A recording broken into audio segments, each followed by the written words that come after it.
Hello friends, this is SP Singh and welcome to smarter everyday. तो dear friend, paper 4th A है आपका inclusive education समावेशी शिक्षा का। ठीक है, तो इस क्लास में हम लोग आपकी जो 4 यूनिट हैं, ठीक है, 4 यूनिट में 4 ही चैप्टर हैं, वो सारे चैप्टर्स हम लोग इसी क्लास में जो है रिवाइज कर लेंगे। ठीक है, उसके बाद मैं आपको नेक्स्ट क्लास में और रिवाइज करा दूंगा।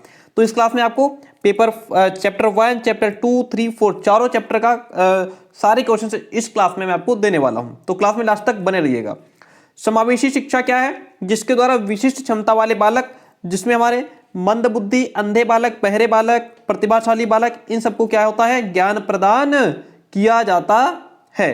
सबसे पहला क्वेश्चन आपके सामने, समावेशी शिक्षा के प्रवर्तक कौन थे? इटार्ड। समावेशी शिक्षा के प्रवर्तक कौन थे? इटार्ड थे।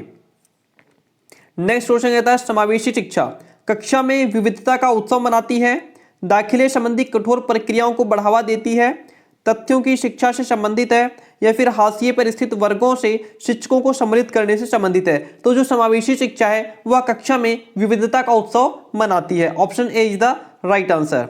समावेशी शिक्षा मानती है कि हमें डैश को डैश के अनुरूप बदलना है। क्या करना है? समावेशी शिक्षा मानती है कि हमें क्या करना है? व्यवस्था बदलनी है बच्चे के अकॉर्डिंग, यानी कि थर्ड का option number B is the right answer. ठीक है, यहां पे आपका क्या होगा? व्यवस्था। हम व्यवस्था को बच्चे के अनुरूप बदलेंगे। ध्यान रखिएगा इस बात को, व्यवस्था को बच्चे के अनुरूप बदलने की बात कही जा रही है, बच्चे को नहीं बदल सकते हम। एक समावेशी शिक्षा कक्षा में डैश पर जोर होना चाहिए। किस पर जोर होना चाहिए? हर बच्चे के सामर्थ्य को अधिकतम करने के लिए अवसर प्रदान करना। एक समावेशी शिक्षा कक्षा में हर बच्चे के सामर्थ्य को अधिक से अधिक हम उसको क्या कर पाए? अवसर दे पाए, ताकि वो अपने ज्ञान को इंप्रूव कर पाए। समावेशी शिक्षा का क्या महत्व है? छात्रों में सहनशीलता गुणों का विकास करना, दूसरों के व्यक्तित्व के सम्मान की भावना, मानव संसाधन का सही निर्माण करना। तो यहां पे आपका option number D is the right answer, क्योंकि ये हर तरीके से बात में सभी का इंपॉर्टेंस सही है। चलिए नेक्स्ट क्वेश्चन है, समावेशी शिक्षा की व्यवस्था किसके लिए की जाती है? समावेशी शिक्षा विशिष्ट बालकों के लिए की जाती है। विशिष्ट बच्चे वो होते हैं जो सामान्य से अलग होते हैं। समावेशी शिक्षा के विकास के लिए कौन कौन से बच्चों को शिक्षा की हद में ले सकते हैं? तो इसमें आपके कार्यशील बच्चे भी आ जाएंगे, सड़कों पर पाए जाने वाले बच्चे भी आ जाएंगे, प्रवासी श्रमिकों के बच्चे भी आ जाएंगे, इसलिए हम चले जाएंगे ऑप्शन नंबर डी के साथ में। समावेशी बालक समूह बनाते हैं। तो समावेशी बालक जो होते हैं वह विषमांगी समूह बनाते हैं, जिसमें समांगी और विषमांगी दोनों का मिश्रण होता है। समावेशी आवासीय संस्थाएं पाई जाती हैं। कहां पाई जाती हैं? ये आपकी अमेरिका और ब्रिटेन में पाई जाती हैं। समावेशी आवासीय संस्थाएं अमेरिका और ब्रिटेन में पाई जाती हैं। समावेशी शिक्षा स्वागत करता है या करती है? किसका? तो ये आपका दोनों तरह के सीखने वाले, चाहे वो अक्षमता युक्त हो या अक्षमता रहित हो, दोनों ही सीखने वालों को क्या करती है? उनका स्वागत करती है, यानी कि option number C is the right answer. निम्नलिखित में से क्या समावेशी शिक्षा को चुनौती नहीं है? परिवर्तन का विरोध, पर्याप्त बजट, अधिगम सामग्री की कमी, लचीला अधिगम वातावरण। तो डिफरेंट यहां पे हम बात करेंगे। देखिए, जो लचीला अधिगम वातावरण है यह समावेशी शिक्षा की चुनौती नहीं है। ठीक है, यानी कि option number D is the right answer over here. चलिए बढ़ जाते हैं नेक्स्ट क्वेश्चन की तरफ। समावेशी शिक्षा में शिक्षक की कौन सी विशेषता सबसे कम महत्वपूर्ण है? बच्चों के प्रति संवेदनशीलता, क्या यह बहुत कम महत्वपूर्ण है? छात्रों के लिए धैर्य और स्नेह है, क्या यह महत्वपूर्ण नहीं है? छात्रों की अक्षमताओं का ज्ञान, यह महत्वपूर्ण नहीं है। यह सामाजिक आर्थिक स्थिति। देखिए यहाँ पे क्वेश्चन पूछ रहा है सबसे कम महत्वपूर्ण, तो समावेशी शिक्षा में शिक्षक की संवेदनशीलता बहुत महत्वपूर्ण है, धैर्य और स्नेह है, यह भी बहुत महत्वपूर्ण है। अक्षमताओं, बालक की क्षमताओं का ज्ञान नहीं होगा तो आप उसे कैसे शिक्षित करेंगे? किस बच्चे को कितना क्या देना है, ये कैसे आप डिसाइड करेंगे, है ना? ये सारी चीजें, तीनों चीजें बहुत महत्वपूर्ण है, लेकिन कम जो है वो सबसे ये है। ठीक है, सामाजिक आर्थिक स्थिति बहुत ही कम महत्वपूर्ण है। Option number D is the right answer. सफल समावेश को छोड़कर निम्नलिखित की आवश्यकता है। किसकी आवश्यकता है? अलगाव की। किसकी आवश्यकता है? अलगाव की। नेक्स्ट वन, समावेशी शिक्षा मानती है कि हमें डैश को, अच्छा डैश को बदलना चाहिए। डैश को फिट करने के लिए किसको बदलना चाहिए? हमको सिस्टम को बदलेंगे बच्चे को फिट करने के लिए। सिस्टम को बदलेंगे। डिसलेक्सिया किससे संबंधित है? ये आपका साइकोलॉजी में क्वेश्चन आया होगा और इसमें भी आपका आएगा, समावेशी शिक्षा में भी आ सकता है, और जो विशिष्ट बच्चे हैं वो भी आ सकता है। तो डिसलेक्सिया किससे संबंधित है? डिसलेक्सिया आपका पठन विकार से संबंधित है, जिसमें बच्चे को पढ़ने में दिक्कत होती है। राष्ट्रीय पाठ्यचर्या की रूपरेखा एनसीएफ 2005 के अनुसार शिक्षक की भूमिका क्या है? तो यहाँ पे शिक्षक की भूमिका सुविधादाता के रूप में है। किसके रूप में है? सुविधादाता के रूप में है। सूक्ष्म शिक्षण तकनीक का विकास हुआ था, कहाँ हुआ था? स्टैनफोर्ड विश्वविद्यालय में। कहाँ हुआ था? स्टैनफोर्ड विश्वविद्यालय में सूक्ष्म शिक्षण तकनीकी का विकास हुआ था। सूक्ष्म शिक्षण यानी कि माइक्रो टीचिंग। माइक्रो टीचिंग क्या है? शिक्षक प्रशिक्षण विधि है। क्या है? शिक्षक प्रशिक्षण विधि है। डिस्कैलकुलिया का मतलब होता है कैलकुलेशन। कैलकुलेशन का मतलब होता है गणितीय अक्षमता से। गणितीय अक्षमता से। संविधान के किस अनुच्छेद में शिक्षा को मौलिक अधिकार माना गया है? तो 21A में शिक्षा को मौलिक अधिकार माना गया है। हस्तशिल्प शिक्षा किसको दी जाती है? हस्तशिल्प शिक्षा आपकी पिछड़े हुए बच्चों को दी जाती है। जो बच्चे पिछड़े बच्चे हैं उनको हस्तशिल्प शिक्षा दी जाती है। समावेशित विद्यालय योजना के संदर्भ में कौन सा कथन गलत है? समानता की भावना का विकास, धनात्मक आत्मसम्मान का विकास। समावेशित विद्यालय योजना के लिए हम गलत कथन चूज कर रहे हैं। विशेष आवश्यकता वाले विद्यार्थियों में आत्महीनता का विकास, भावना का विकास, या विशेष बालकों के नैतिक आचरण को उठाना। तो यहाँ पे बस यही सी ऑप्शन राइट है। विशेष आवश्यकता वाले विद्यार्थियों में आत्महीनता की भावना का विकास। ठीक है, बढ़ जाते हैं क्वेश्चन नंबर 23 की तरफ। निम्नलिखित में से कौन सा विशिष्ट बालकों का प्रकार नहीं माना जाता है? जो बच्चे धीमी गति से सीखते हैं, क्या वो विशिष्ट बालकों का प्रकार नहीं है? सृजनशील बालक, शारीरिक रूप से विकलांग, या साधन संपन्न। तो यहाँ भी विशिष्ट बालकों का प्रकार नहीं है। जो धीमी गति से सीख रहे हैं वह भी बच्चे हमारे विशिष्ट में आ जाते हैं। सृजनशील बालक, शारीरिक रूप से विकलांग बालक, ये सभी विशिष्ट बालक हैं, लेकिन साधन संपन्न बालक विशिष्ट बालक में नहीं आता है। और दिस क्वेश्चन ये क्या कहता है? समावेशी शिक्षा में अंतर्निहित विचार है। तो यहाँ पे आपका ऑप्शन नंबर बी, दार्शनिकता कि सभी बच्चों को नियमित विद्यालय में शिक्षा पाने का अधिकार है। ठीक है, option number B is the right answer. निम्नलिखित में से कौन सा समावेशी कक्षा में सबसे अधिक महत्वपूर्ण है? समावेशी कक्षा में सबसे अधिक महत्वपूर्ण बात है विशिष्ट शिक्षा योजना, विशेष शिक्षा योजना। विशेष यानी कि specific education plan. Option number C is the right answer. बुद्धि लब्धि या IQ की अवधारणा किसने दी थी? तो ये किसने दी थी भैया? बिने के द्वारा।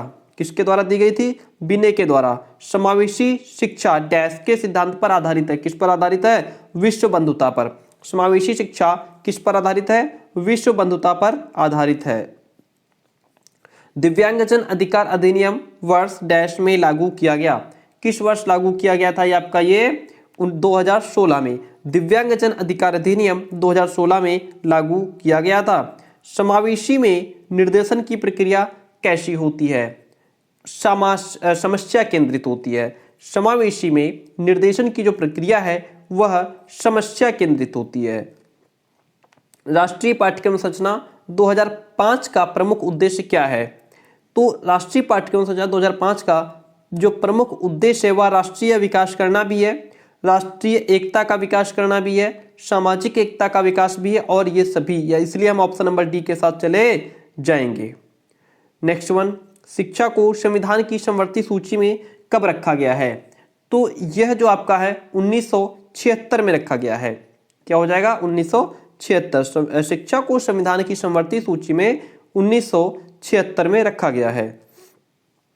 संविधान की धारा 45 का संबंध किससे है? केंद्रीय विश्वविद्यालयों से, राज्यों की उच्च शिक्षा से, अनिवार्य, निःशुल्क और सार्वभौमिक शिक्षा से, या माध्यमिक शिक्षा से। संविधान की धारा जो 45 है उसका संबंध अनिवार्य, निःशुल्क, सार्वभौमिक शिक्षा से है। किससे है? अनिवार्य, निःशुल्क, सार्वभौमिक शिक्षा से। शिक्षा को समवर्ती सूची में किस संविधान संशोधन द्वारा लाया गया है? तो यह आपका 42वें संविधान संशोधन के द्वारा शिक्षा को समवर्ती सूची में लाया गया है। शिक्षा का अधिकार अधिनियम संविधान के किस संशोधन द्वारा? शिक्षा का अधिकार अधिनियम संविधान के किस संशोधन द्वारा पारित किया गया। यहां पे आपका राइट आंसर 86वां डी, 86वें संविधान संशोधन के द्वारा शिक्षा को अधिकार अधिनियम में लाया गया। देखिए, समावेशी शिक्षा का विषय क्षेत्र इसमें से कौन सा नहीं है? आदिवासी बच्चे, घुमंतु, केवल कामकाजी महिलाओं के बच्चे या गंभीर बीमारी से पीड़ित बच्चे। समावेशी शिक्षा का इसमें से विषय क्षेत्र कौन सा नहीं है? केवल कामकाजी महिलाओं के बच्चे समावेशी शिक्षा का विषय क्षेत्र नहीं है, केवल लगा हुआ है। एनसीएफ 2005 का मूल भाव कहां से लिया गया है? एनसीएफ 2005 का जो मूल भाव है वह आपका रविन्द्रनाथ टैगोर की रचना से लिया गया है। एनसीएफ 2005 के अनुसार सीखना क्या है? तो सीखना एक ज्ञान के निर्माण की प्रक्रिया है, ज्ञान अवरुद्ध करने की प्रक्रिया है। सीखना व्यक्ति विकास को प्रभावित करता है, तो यही इसमें ज्ञान के निर्माण की प्रक्रिया है। ठीक है, एनसीएफ 2005 के अकॉर्डिंग जो सीखना है, लर्निंग है, वो ज्ञान के निर्माण का एक प्रोसेस है। ठीक है, चलिए, अच्छी शिक्षा देने के लिए क्या जरूरी है? अच्छी शिक्षा देने के लिए जरूरी है कि आप नई नई टीचिंग मेथड्स का यूज करें, नए टीचिंग मेथड्स का यूज करें। आगे बढ़ जाते हैं। 39 नंबर क्वेश्चन कहता है, बालकों के अपराध की ओर अग्रसर होने का कारण क्या है? बड़ा परिवार, दूषित परिवार, पक्षपातपूर्ण व्यवहार या फिर असाक्षरता। तो इसमें जो दूषित वातावरण है यह बालकों को अग्रसर अपराध की ओर अग्रसर करता है। दूषित पर्यावरण is the right answer. Next one, सुधारात्मक शिक्षण किसके लिए उपयोगी है? सुधारात्मक शिक्षण जो होता है वह असामान्य बालकों के लिए उपयोगी है। किसके लिए? असामान्य बालकों के लिए उपयोगी है। विकलांग बालकों की सबसे महत्वपूर्ण समस्या क्या है? समायोजन की हीनता की, शारीरिक दोष की या कुरूपता की। तो जो विकलांग बालक हैं उनकी जो सबसे बड़ी समस्या वो ये है समायोजन की, वो एडजस्ट नहीं कर पाते हैं, समायोजन करने में उनको प्रॉब्लम फेस करनी पड़ती है। प्रतिभावान बालकों की पहचान कैसे की जा सकती है? जो प्रतिभा बुद्धि परीक्षण के द्वारा, उपलब्धि परीक्षण के माध्यम से, अभिरुचि परीक्षण द्वारा या उपयुक्त सभी। जो प्रतिभावान बालक हैं उनकी पहचान हम कैसे कर सकते हैं? ये सभी तरीकों से कर सकते हैं। बुद्धि परीक्षण के माध्यम से भी कर सकते हैं, उपलब्धि परीक्षण के माध्यम से भी कर सकते हैं और अभिरुचि परीक्षण के माध्यम से भी कर सकते हैं। विशिष्ट बालकों की श्रेणी में कौन आते हैं? प्रतिभाशाली, समस्या, पिछड़े। तो ये तीनों ही जो हैं वह विशिष्ट बालकों की श्रेणी में आते हैं, इसलिए हम चले जाएंगे ऑप्शन नंबर डी के साथ में। मौखिक रूप से सीखने की जो अक्षमता है वह अफेजिया कहलाती है। क्या देखिए, डिसलेक्सिया पढ़ने में समस्या और डिस्कैलकुलिया कैलकुलेशन में दिक्कत, गणित में दिक्कत, मौखिक रूप से सीखने में दिक्कत हो तो अफेजिया। ठीक है, सृजनात्मकता से क्या तात्पर्य है? समाज द्वारा तिरस्कृत गुण है, अधिगम और अभिवृद्धि है, बुद्धि की क्षमता से अर्थ नहीं है, या व्यक्ति के नवीन कार्य करने की क्षमता है। तो सृजनात्मकता से तात्पर्य क्या होता है? व्यक्ति के नवीन कार्य करने की क्षमता, कुछ क्रिएटिव, कुछ अलग करने की क्षमता, नए नए काम बच्चा करता रहता है, जो क्रिएटिव होता है। शारीरिक रूप से अक्षम बालकों को किस श्रेणी में रखा जाता है? तो जाहिर सी बात है जो शारीरिक रूप से अक्षम बालक हैं वो विकलांग कहे जाते हैं, विकलांग की श्रेणी में आते हैं। समस्यात्मक बालकों की प्रवृत्ति कैसी होती है? जो समस्यात्मक बालक होते हैं उनकी प्रवृत्ति झगड़ालू भी होती है, वो समाज के विरोधी भी होते हैं, अपराधी भी होते हैं, इसलिए हम ऑप्शन नंबर डी के साथ जाना चाहेंगे। समायोजन या सामंजस्य का लक्षण इसमें से नहीं है। असंतुलन, असंतुलन जो है वो समायोजन या सामंजस्य का लक्षण नहीं है। अभिरुचियों का संबंध किससे होता है? अभिरुचियों का संबंध विशिष्ट योग्यताओं से होता है। अभिरुचियों का संबंध किससे होता है? विशिष्ट योग्यताओं से। किससे होता है? विशिष्ट योग्यताओं से होता है। आज का लास्ट क्वेश्चन, जो बालक शैक्षिक रूप से पिछड़े हैं उनके विषय में कौन सी बात सत्य है? शैक्षिक रूप से पिछड़ा है बालक, बात शैक्षिक हो रही है तो पढ़ाई में पिछड़ा होगा, है ना। सामाजिक होता तो समाज से पिछड़ा होता, मानसिक रूप से पिछड़ा होता तो मानसिक में आते, शैक्षिक की बात हो रही तो पढ़ाई में आ गए। ठीक है, option number D is the right answer. चलिए आगे बढ़ जाते हैं। आपका चैप्टर नंबर 2 है, सेकंड चैप्टर है आपका, यूनिट सेकंड का चैप्टर सेकंड, सामाजिक रूप से वंचित बालकों का समावेश। ठीक है, inclusion for socially disadvantaged children, ये आपका सेकंड चैप्टर है, यूनिट भी सेकंड है। इसके 30 क्वेश्चन इसमें होंगे आपके। पिछड़े बालकों के लिए शैक्षिक लब्धि की अवधारणा किसने दी थी? तो पिछड़े बालकों के लिए शैक्षिक लब्धि की अवधारणा देने वाले कौन थे? सिरिल बर्ट थे। कौन थे? Cyril Burt is the right answer, option number D. Cyril Burt के अनुसार पिछड़े बालकों की बुद्धि लब्धि 85 से भी कम होती है। सिरिल बर्ट के अकॉर्डिंग पिछड़े जो बालक हैं उनकी बुद्धि लब्धि 85 से भी कम होती है। नेक्स्ट वन, विशिष्ट बालकों के अंतर्गत निम्न में से कौन सा बालक आता है? पिछड़ा, मंदबुद्धि, प्रतिभाशाली। तो विशिष्ट बालकों में ये सभी आ जाते हैं, अभी बताया था, है ना। Option number D is the right answer. जब एक बच्चा निम्नलिखित व्यवहार प्रदर्शित करता है तो शिक्षक तनावग्रस्त बच्चे की पहचान कर सकता है, पहचान सकता है। आक्रामक व्यवहार, अति क्रियाशीलता, अत्यधिक बोलना या फिर सीखने में त्रुटियां। तो यहाँ पे यही सी बात है, वो व्यवहार प्रदर्शित कर रहा है। आक्रामक अगर व्यवहार प्रदर्शित कर रहा है तो टीचर समझ जाएगा कि बच्चा तनावग्रस्त है। अगर बच्चा आक्रामक व्यवहार प्रदर्शित करता है तो शिक्षक समझ जाएगा कि बच्चा तनावग्रस्त है, उसको कोई समस्या है, घर से दिक्कत हो सकती है, समाज से। मंदबुद्धि बालकों को शिक्षित करने के लिए प्रथम विद्यालय किसने स्थापित किया था? That's a very important question. Seguin ने मंदबुद्धि बालकों को एजुकेशन देने के लिए प्रथम विद्यालय सेगविन ने स्थापित किया था। पिछड़े बालक ऐसे बच्चे हैं जिनकी सीखने की गति धीमी होती है, बुद्धि लब्धि स्तर 80 से 90 होता है, मानसिक रूप से अस्वस्थ और असमायोजित व्यवहार वाले होते हैं। तो जो बालक पिछड़ा है उसके अंदर तो ये सभी क्वालिटीज होंगी। वह सीखने की गति भी उसकी धीमी होगी, बुद्धि लब्धि IQ लेवल भी उसका कम होगा और मेंटल रूप से भी अस्वस्थ होगा, वो एडजस्टमेंट नहीं कर पाएगा, असमायोजन रहेगा, समायोजन नहीं कर पाएगा। संवेगात्मक रूप से पिछड़े बालक में किस प्रकार के संवेगों का उदय होता है? तो जो बालक संवेगात्मक रूप से पिछड़ा हुआ है उसके अंदर तनाव भी होगा, चिंता भी होगी, निराशा भी होगी। तो option number D is the right answer. शारीरिक दोष के कारण पिछड़े बालक में क्या गुण विद्यमान होते हैं? तो जो बालक शारीरिक दोष से पिछड़ा हुआ है वह बहरापन हो सकता है, ऊंचा सुन सकता है, हकला सकता है, तुतला सकता है, आंख की कमजोरी भी होती है, बात शरीर की हो रही है, इसलिए हम ऑप्शन नंबर डी के साथ में जाना चाहेंगे। निम्न में से कौन अक्षमता केवल जन्मजात होती है? श्रवण दोष, दृष्टि दोष, मंदबुद्धि या मूक बाधिर। इसमें से जन्मजात क्या होती है? मंदबुद्धि जन्मजात होती है। श्रवण दोष हो सकता है सुनने में आपको बाद में दिक्कत आ सकती है, दृष्टि दोष आंखों में बाद में प्रॉब्लम आ जाएगी, ठीक है। लेकिन जो मंदबुद्धि है ये आपका जन्म से ही होता है। आगे देखिए, हस्तशिल्प शिक्षा दी जानी चाहिए। हस्तशिल्प शिक्षा किसको दी जानी चाहिए? पिछड़े बालक को। नेक्स्ट वन, श्रवण बाधित बच्चों को पढ़ाने के लिए क्या प्रयुक्त की जाती है? तो जो श्रवण बाधित बच्चे हैं उनको पढ़ाने के लिए हम सांकेतिक भाषा का यूज करते हैं, क्योंकि वो सुनने में दिक्कत है, देखने में उनको कोई दिक्कत नहीं है, हाँ, इसलिए हम सांकेतिक भाषा का यूज करते हैं। दुबले पतले एवं क्षीण और कमजोर हृदय वाले बच्चों को क्या कहा जाता है? तो ऐसे बच्चों को समस्यात्मक बालक कहते हैं। दुबले पतले, क्षीण और कमजोर हृदय वाले बच्चों को क्या कहते हैं? समस्यात्मक बालक कहते हैं। चलिए 13, छात्रों में चोरी करने की आदत को कैसे दूर किया जा सकता है? तो छात्रों में चोरी करने की आदत को हम उदाहरण देकर के दूर कर सकते हैं। अच्छे लोगों की, महापुरुषों की उदाहरण देकर के हम उनको दूर कर सकते हैं। एक मिश्रित क्षमता समूह में क्या अलग है? लिंग, आयु, आर्थिक स्थिति, सामाजिक स्तर। तो यहाँ पे ज्ञान और कौशल अलग है। एक मिश्रित क्षमता समूह है, हो सकता है लिंग आयु, लिंग आयु का मतलब हो सकता है सभी गर्ल्स हों या सभी बॉयज हों, तो ये विषम नहीं है। आर्थिक स्थिति सबकी एक हो सकती है, सामाजिक लेवल एक ही जाति के हो सकते हैं, लेकिन ज्ञान और कौशल में सभी एक समान नहीं हो सकते। पिछड़े बालकों की पहचान की जा सकती है निरीक्षण और परीक्षण के द्वारा। निरीक्षण, तो यहाँ पे निरीक्षण और परीक्षण दोनों के माध्यम से हम पिछड़े बालकों की पहचान कर सकते हैं। मानसिक रूप से पिछड़े बालकों के अंतर्गत कौन आते हैं? मंदहीन, मूढ़, जड़।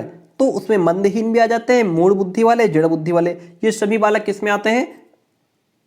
उसमें मानसिक रूप से जो पिछड़े बालक होते हैं, मंद बुद्धि, मूढ़ और जड़ बुद्धि वाले, ये सभी मानसिक रूप से पिछड़े के अंतर्गत आते हैं। मंदित मना बालकों की शिक्षा हेतु कौन सा उपागम उपयुक्त कहा जा सकता है?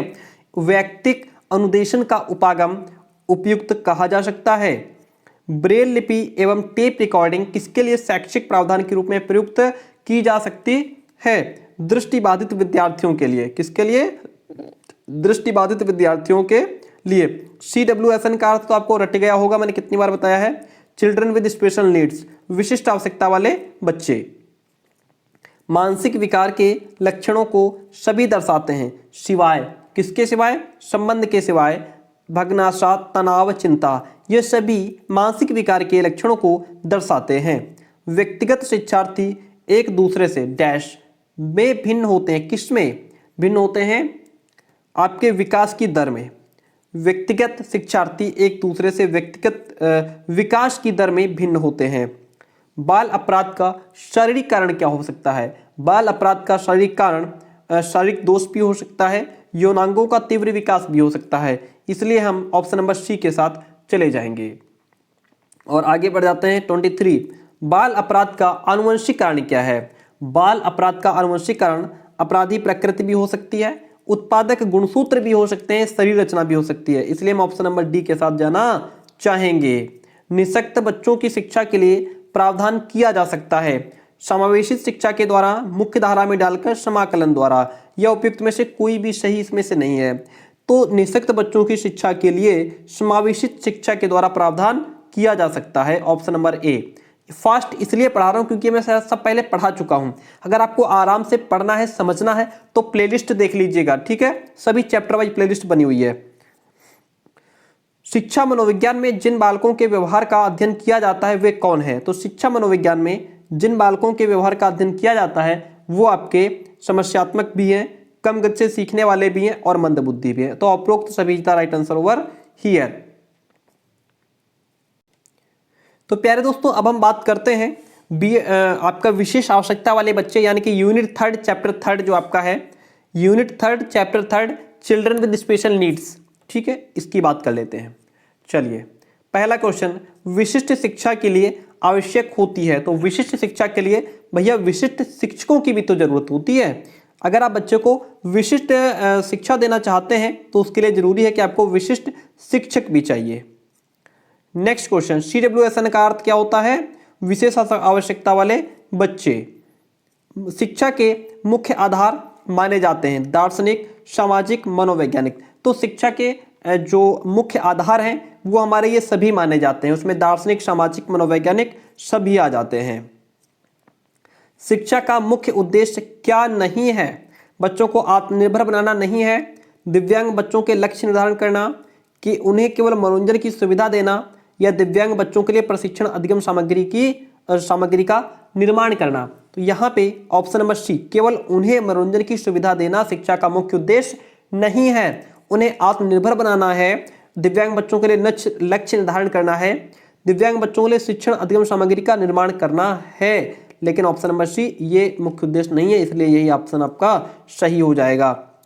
श्रवण बाधित की शिक्षण के लिए क्या उपयोगी है? श्रवण बाधित, ये सब हम उसको चित्र, मॉडल, मानचित्र सभी के माध्यम से शिक्षा दे सकते हैं। मंदित बालकों की शिक्षा के लिए ध्यान रखना चाहिए। किस चीज का ध्यान रखना चाहिए? हमें उसकी रुचि का भी ध्यान रखना चाहिए और अभिप्रेरणा का भी ध्यान रखना चाहिए। इसलिए हम ऑप्शन नंबर सी के साथ जाना चाहेंगे।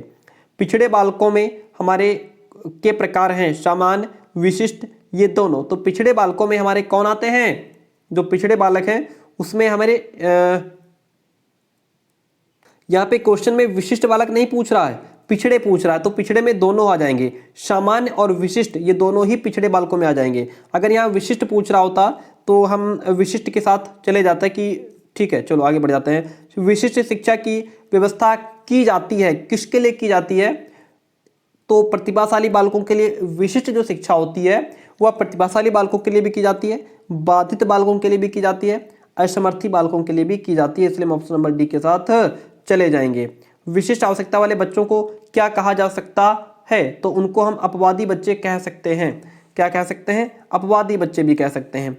पिछड़ेपन का कारण हो सकता है, क्या हो सकता है? शारीरिक, मानसिक, वातावरण, ये तीनों ही कारण बालक के पिछड़ेपन के कारण हो सकते हैं। अलग विद्यालय की स्थापना उपयोगी है, किसके लिए? प्रतिभाशाली के लिए, मानसिक के लिए, पिछड़े के लिए, या सृजनशील के लिए। तो अगर आप अलग विद्यालय की स्थापना जो है वह पिछड़े बालकों के लिए जरूरी है, ठीक है, उपयोगी है, पिछड़े बालकों के लिए उपयोगी है। संवेगात्मक विशिष्ट बच्चा इसमें से कौन सा कहा जाएगा? प्रतिभाशाली, मंदबुद्धि, पिछड़ा। संवेगात्मक विशिष्ट बच्चा इसमें से बाल अपराधी कहा जाएगा। जो संवेगात्मक विशिष्ट बच्चा है वह कौन है? इसमें बाल अपराधी। ड्रग्स लेने वाले बच्चों की क्या पहचान है? अकेले में रहने की आदत हो सकती है, सही बात है। कर्तव्य, अपने काम से, अपने उत्तरदायित्व से भाग सकते हैं। आंखों के नीचे काले धब्बे हो सकते हैं, इसलिए option number D is the right answer. दृष्टिबाधित बच्चों के लिए कौन सी लिपि है? ब्रेल लिपि। कौन सी? ब्रेल लिपि। व्यक्ति को निर्देशन में योग्यता के अनुसार किस अवसर की जानकारी दी जाती है? शैक्षिक और व्यावसायिक, ये दोनों ही प्रकार की जानकारी दी जाती है। व्यक्ति को निर्देशन में योग्यता के अनुसार शैक्षिक और व्यावसायिक, ये दोनों ही प्रकार की जानकारी दी जाती है। निर्देशन का प्रकार इसमें से नहीं है। शैक्षिक, लिखित, व्यक्तिगत, व्यावसायिक, तो यहाँ पे आपका जो राइट आंसर हो जाएगा वो है इसमें लिखित। हम शिक्षा, शैक्षिक, देखो शिक्षा से संबंधित निर्देशन देंगे तो शैक्षिक हो गया, और किसी को अलग से कोई इंडिविजुअल प्रॉब्लम है तो उसको हम व्यक्तिगत निर्देशन देंगे। व्यवसाय से संबंधित देनी है तो व्यावसायिक कर देंगे, लेकिन लिखित कोई निर्देशन इसमें नहीं हुआ। शिक्षा प्रक्रिया में अनुकूलन की आवश्यकता नहीं होती है। किसको नहीं होती है? प्रतिभाशाली बालकों के लिए अनुकूलन की आवश्यकता नहीं होती है। प्रतिभाशाली बालकों की बुद्धि लब्धि होती है कितनी? 140 या फिर इससे भी अधिक हो सकती है। समस्यात्मक बच्चों की पहचान की जा सकती है किसके माध्यम से? निरीक्षण विधि का प्रयोग करके, सही बात है। साक्षात्कार का प्रयोग करके भी पहचान कर सकते हैं, और मनोवैज्ञानिक परीक्षण के द्वारा भी हम समस्यात्मक बच्चों की पहचान कर सकते हैं, इसलिए option number D is the right answer. किसने विशिष्ट आवश्यकता वाले बच्चों को दुर्लभ गुणों वाला बताया है? किसने बताया है? हेविट ने कहा है जो विशिष्ट आवश्यकता वाले बच्चे हैं वो दुर्लभ गुणों वाले हैं। विशिष्ट वर्ग के बालक नहीं होते हैं। क्या नहीं होते हैं? सामान्य। सामान्य अलग है, प्रतिभाशाली, पिछड़े, विकलांग, ये सभी विशिष्ट में आ गए, लेकिन सामान्य बच्चे अलग हैं। समस्यात्मक बच्चों के गुण अथवा लक्षण क्या है? चोरी करना, शारीरिक विकार, कार्य न करना, या फिर ये सभी। तो जो समस्यात्मक बच्चे हैं उनके गुण क्या हैं? उनके भाई समस्यात्मक बच्चे हैं, चोरी भी कर सकते हैं, शारीरिक विकार भी हो सकता है, कार्य न करना, इसलिए हम option number D is the right answer इसमें हो जाएगा। बौद्धिक रूप से भिन्न बालकों की पहचान किस आधार पर की जा सकती है? तो बौद्धिक रूप से जो भिन्न बालक हैं उनकी पहचान हम बुद्धि परीक्षण के माध्यम से कर सकते हैं। किसके माध्यम से? बुद्धि परीक्षण के माध्यम से। विकलांग बालक मुख्यतः कितने प्रकार के होते हैं? जो विकलांग बालक हैं वह हमारे मुख्यतः 8 प्रकार के होते हैं। कितने? 8 प्रकार के होते हैं। निष्पत्ति परीक्षण का सबसे अधिक उपयोग किस में आता है? छात्र वर्गीकरण में। किस में आता है? छात्र वर्गीकरण में।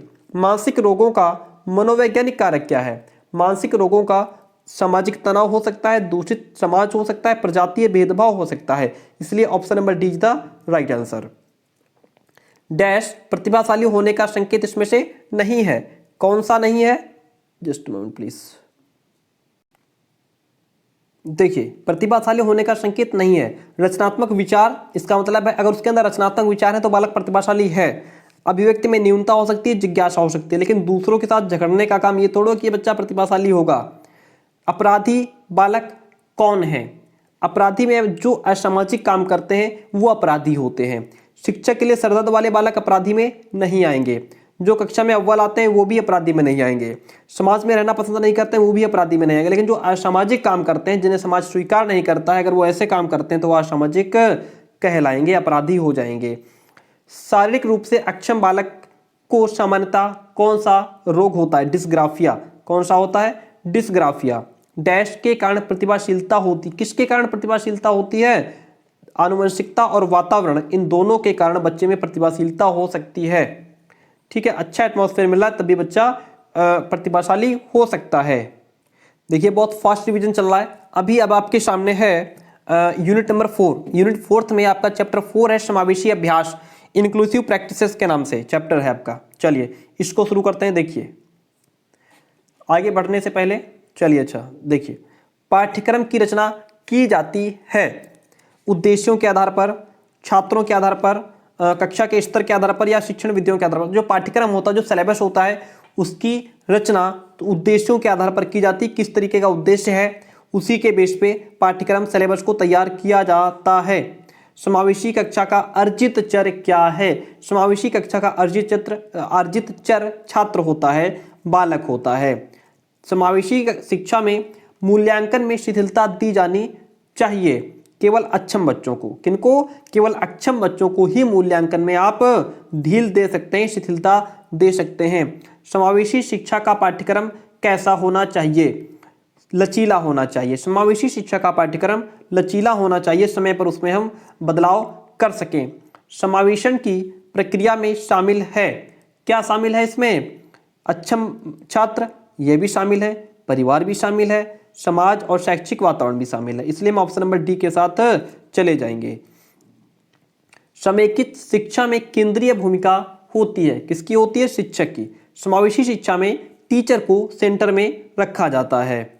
अनुकूलन का क्षेत्र इसमें से नहीं है, उद्देश्य जो है वह अनुकूलन का क्षेत्र नहीं है। प्रतिभाशाली बालक का आईक्यू लेवल कितना होता है? 140 या फिर उससे भी अधिक। बुद्धि लब्धि निकालने का सूत्र होता है आईक्यू बराबर मानसिक आयु बटे वास्तविक आयु गुणे 100। Option number B is the right answer.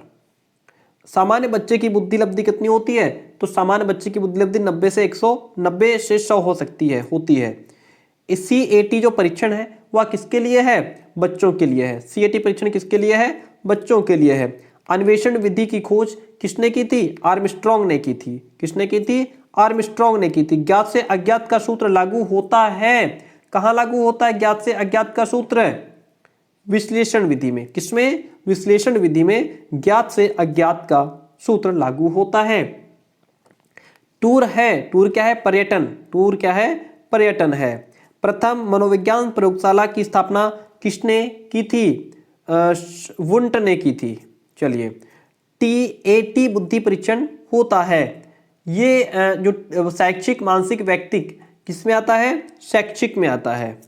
TAT बुद्धि परीक्षण शैक्षिक होता है। पिछड़े बालक की पहचान हेतु परीक्षण है। पिछड़े बालक की पहचान करनी है तो कौन सा परीक्षण करेंगे आप? किसका सहारा लेंगे? सामान्य बुद्धि परीक्षण के माध्यम से भी करेंगे, मानवीकृत उपलब्धि परीक्षण के माध्यम से भी करेंगे और नैदानिक परीक्षण भी करेंगे, इसलिए option number D is the right answer over here. समग्रता पर आधारित है क्या? निगमन। जो निगमन है वह समग्रता पर आधारित है। संगणक का संबंध किससे है? अनुदेशन से। संगणक का संबंध किससे है? अनुदेशन से है। सामूहिक बुद्धि परीक्षण के कितने रूप हैं? 2। सामूहिक बुद्धि परीक्षण के कितने रूप हैं? 2 रूप हैं। एल्फ्रेड बिने ने पहला बुद्धि परीक्षण कब किया था? 1901 में किया था। कब किया था? 1901 में। सामूहिक परीक्षण होता है, शाब्दिक और अशाब्दिक दोनों ही होता है। सामूहिक बुद्धि परीक्षण शाब्दिक और अशाब्दिक दोनों ही होता है। परंपरागत पद्धति है व्याख्यान। जो व्याख्यान पद्धति है वह क्या है? परंपरागत है। श्यामपट्ट कैसा उपकरण है? श्यामपट्ट हमारा कठोर उपकरण है ना। श्यामपट्ट कैसा है? कठोर है। मनोविश्लेषण विधि के जनक कौन कहे जाते हैं? फ्रॉइड। मनोविश्लेषण विधि के जनक कौन कहे जाते हैं? फ्रॉइड कहे जाते हैं।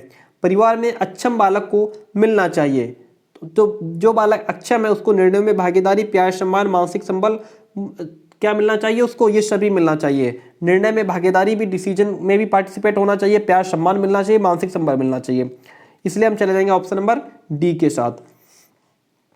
नेक्स्ट वन देखिए, समावेशी शिक्षा के शिक्षक की कौन सी भूमिका नहीं है?